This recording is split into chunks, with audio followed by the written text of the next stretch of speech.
Ik hoef helemaal niks te zeggen. Ze stapt hier naartoe. Heel voorzichtig. Jullie zei.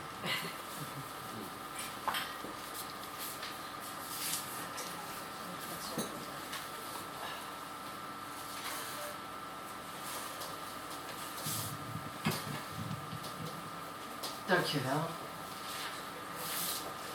Ja, voor de eerste keer weduwe. Daarover heb ik een set van 3 nieuwe gedichten. Even installeren. Het eerste is een modern sonnet. Ontmaagd. Die eerste keer is in de wierook van dennen in de zomer. Het malse hout nog niet met mos en schimmel overwoekerd.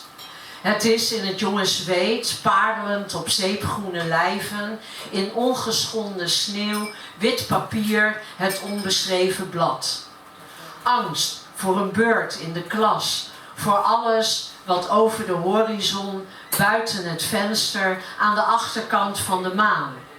Maar ook voorpret om wat komen zal, vallen zonder vangnet, seks zonder smakhoed of kapoot, razen zonder vangrail.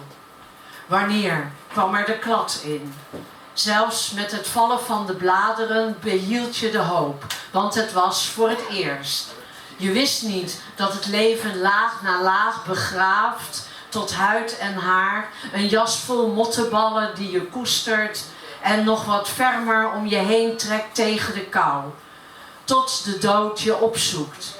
Je wist niet dat je zo wit, naakt en maagdelijk kon zijn. Het is je eerste keer.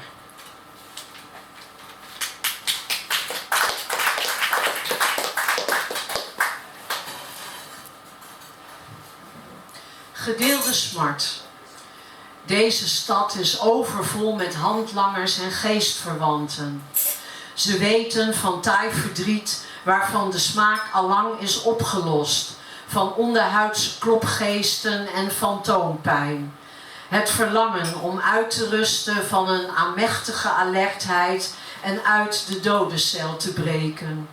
Sommigen blijven dicht bij het graf, anderen meten de afstand in voetstappen in de tijd, maar het eikpunt blijft gelijk. Zij valt buiten de kronieken van deze muren, nieuw aangekomen in het land van harde aarde en bodemloze bergtoppen, met een lege ziel en een hoofd vol onderwereld. Reizen en de dood gaan goed samen. Ze blijft niet lang. Stilstand is capitulatie. Met de blik naar de grond wroet ze als de honden. Weet dat er kapers op de kust zijn. Schaamt zich voor het zwart. En tenslotte intermezzo. Hij is haar minnaar voor 1 keer in het jaar. Zij heeft haar zwarte sluier afgelegd voor de duur van het minnespel. De man draagt geen voorhuid. Zij houdt liever het doorschijnende vel aan. Hij, de remigrant, terug in zijn geboortedorp, in een tijdelijke blokhut op de grond van voorvaderen. Zij zonder vaste verblijfplaats, sinds de dood in haar huist. De bank een vlot, het lichaam onder haar wrakhout. Er is geen reden, geen excuus, geen spijt. Niet eens zijn geest die verwijtend op haar neerkijkt. Ze slaapt 1001 nacht. Zij is het die komt en gaat. Hij is met zijn karstige aarde vergroeid. Zij veelt hem als een natuurverschijnsel, als wederom en voorbijgaand. De man in wie ze haar verdriet begraven kan. Het is gebeurd en gedaan. Een bloedrode maan brengt kleur op haar gezicht.